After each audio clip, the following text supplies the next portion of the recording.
en el establishment. Yo recientemente he sido despedido de mi trabajo justamente porque él protestó. Y así que me es un insulto para mí que me digan, usted viene a defender intereses del establishment, porque no es así. A mí me pareció terrible cuando se dijo de que en grupo vamos a elegir cuál es el sentido de la sociedad para que todos sean felices. Eso suena a Orwell en 1984. O sea, vamos a elegir la forma que tú vas a ser feliz y vamos a elegir tu libertad.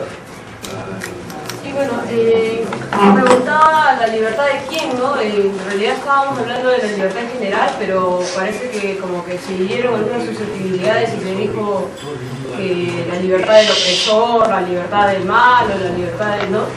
Y por aquí empezaron a hacer carga un montón y todo el mundo dijo, uy, la libertad de los malos, de los que oprimen al obrero.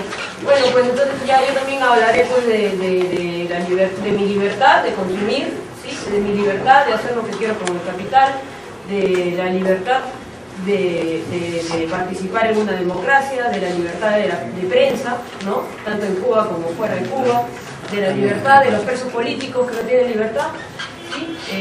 De la libertad de la participación popular y de la libertad de discrepar, no solamente de dentro, ¿no? Porque a eso sí, digamos, hay libertad para que nosotros nos autocritiquemos, pero cuando se critica de afuera, ahí viene después el tema de los presos políticos, ¿no? Eso es bien conocido y tampoco vamos a tapar el sol con un dedo ni hacernos los ciegos respecto a ese tipo de irrespetos a la libertad en este tipo de naciones, digamos. Ahora, lo que yo quería decir también es que, bueno, y también mi libertad de hacer lo que quiero con mi capital, ¿no? De prestarlo y obtener intereses, de comprar un taxi y dárselo a un taxista a que taxee y cobrar por eso, ¿sí? Eso es capitalismo. Entonces, al final estamos discutiendo acerca de eso, mezclado un poco con el tema realmente filosófico del sentido de la vida, ¿no? Se está metiendo política con un tema filosófico. Efectivamente, se ha saltado la pregunta que hizo José Luis, ¿no? Y simplemente no se ha contestado. Respecto a eso, al tema de fondo, que es el sentido de la vida, yo diría que el sentido de la vida, ya autocomplaciéndome filosóficamente, yo diría que no tiene un sentido la vida en sí misma, ¿no? El ser humano puede intentar darle un sentido, pero en sí misma no tiene un sentido. Y efectivamente no veo que dependa totalmente de la sociedad. O sea, sí, efectivamente pueden haber personas felices pues en una sociedad injusta o en una sociedad donde la gente se muere de hambre al costado. Puede haber una persona completamente feliz que se siente dichoso y que vive muy bien y que muere de viejo, ¿no? Tipo Pinochet. El decir esa persona es feliz o esa persona no es feliz es bastante relativo. Primero deberíamos decir si el sentido de la vida es la felicidad o no, y después definir qué es ser feliz y qué no. Herrera. Yo también voy a discrepar, y creo que con estas razones, porque tengo acá escrito lo que se ha dicho. Una cosa simple, primero, no se puede hacer una crítica social sin tener una propuesta. Mentira, porque señalar el problema, en primer lugar, ya es parte de la cuestión. No se necesita ser cínico, se puede también descubrir un problema. Ahora, hacerlo cínicamente es una cuestión aparte. Ahora, yo quiero decir que sí, su posición se parece mucho a una posición netamente religiosa. Déjame terminar. Por la siguiente razón, no lo digo yo, lo dice Nietzsche.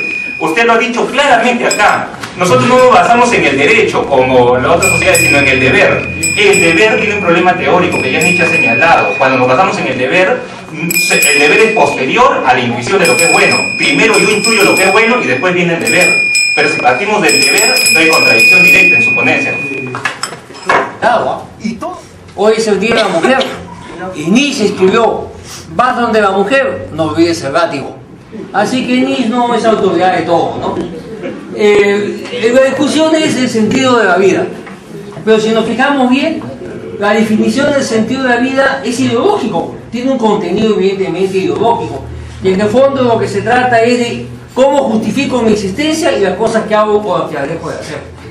Quien vio claramente esto fue el existencialista alemán Martin Heidegger, cuando dijo de que el hombre no tiene una naturaleza ni tiene un sentido, y que recién lo adquiere cuando alojado en el mundo, entra en contacto con su realidad inmediata. ¿Y cuál es su realidad inmediata del hombre? Su colectividad, su sociedad. Y en el que la sociedad humana se dividió en clases sociales, nunca ha habido un amor tan grande que esté más allá de los factores socioeconómicos. Es decir, el amor tiene un sello de clase, pues, ¿quién lo va a negar? No, eso es evidente. Y por otra parte, ya que el tema se ha mencionado, Cuba es un país sumamente pobre en cuanto a recursos naturales, por más que tiene caña de azúcar. Y más encima aguanta un bloqueo económico de 40 años. Y sin embargo, tiene el primer puesto del mundo en medicina y en educación. ¿Vas a destruir ese primer puesto del mundo en medicina y educación por tu libertad de salir a bailar después de las 12 de la noche? ¿Vas a destruir el bienestar de un pueblo por tu libertad individual de agarrar un taxista para que te trabaje? ¿Eso, tú crees que eso es correcto? ¿Es siquiera sensato o cuerdo? ¿No? A la entrada del aeropuerto de La Habana hay un afiche que dice: el día de hoy 200 millones de niños van a dormir en la calle en el mundo. Ninguno de ellos es cubano. ¿Vas a destruir eso por tu libertad individual? ¿Qué nombre le damos a esa actitud? Egoísmo. Peor que eso, es una perversión. Más que egoísmo, es perversión. Es creer que yo valgo más que toda una colectividad. Es creer que mis inquietudes o preocupaciones valen más que las necesidades y los logros de todo un pueblo. Yo no puedo aceptar esa tesis, ¿no? De ninguna manera, porque es absolutamente irresponsable y es irreal. Si yo vamos a reclamar eso, yo mañana reclamo mi libertad de cortarle el cuello pues a la señorita. No, es mi libertad, pues. O mi libertad de explotarla, o maltratarla, o ofenderla. Es mi libertad, pues. Entonces, seamos claros, pues, ¿no? El sentido de la vida es simple y llanamente una dirección, por favor, es simple y llanamente, ¿no?, una condición que te lo da la sociedad y que te define ese sentido de la vida. Eso es lo que debemos tener presente. Y que finalmente ese sentido solamente se origina y solamente se puede plasmar y aplicar dentro de la colectividad en la cual habitas, es decir, en la sociedad en la cual estás. Y eso es lo que no se puede negar. Todo lo demás es poesía, chamullo o cosas por el estilo. Porque yo le hago una pregunta: ¿quién aquí de los presentes puede tener un sentido de la vida totalmente independiente de la sociedad en la que vive, del mundo que lo rodea? Nadie, pues, no, en absoluto. Que yo soy esquizofrénico. Bueno, pues si no son esquizofrénicos, son esquizoides, algo parecido. Pero en todo caso, quede claro, para terminar, que el sentido de la vida te da la sociedad en la que vives, y por lo tanto tu sentido es revolucionario o es reaccionario y pro-imperialista. Gracias. Bueno, yo tengo pocas cosas que decir. Yo tengo pocas cosas que decir. Bueno, yo no mencioné la palabra esquizofrénico. No identifiqué los discrepantes con personas que tienen inteligencia aislada. Ahí está la grabación, pueden verla. Tengo las posiciones que planteé con respecto a la libertad y efectivamente la vida en sí misma no tiene un sentido. Las personas le atribuyen un sentido a la vida. Las personas concretas, ¿verdad?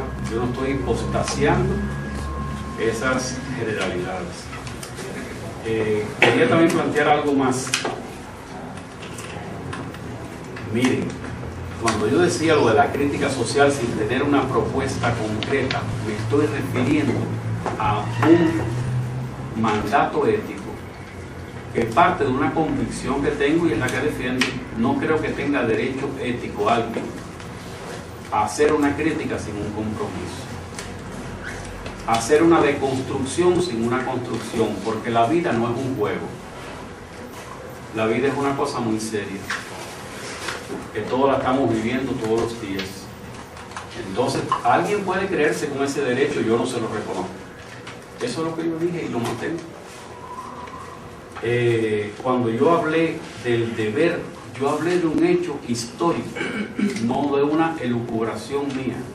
Yo dije que en el pensamiento cubano, o que el pensamiento cubano empíricamente se configuró en torno a la noción del deber. Haya dicho Nietzsche lo que haya dicho Nietzsche, o haya dicho Marx lo que haya dicho Marx, es un hecho histórico. No lo inventé aquí, está constatado en investigaciones científicas.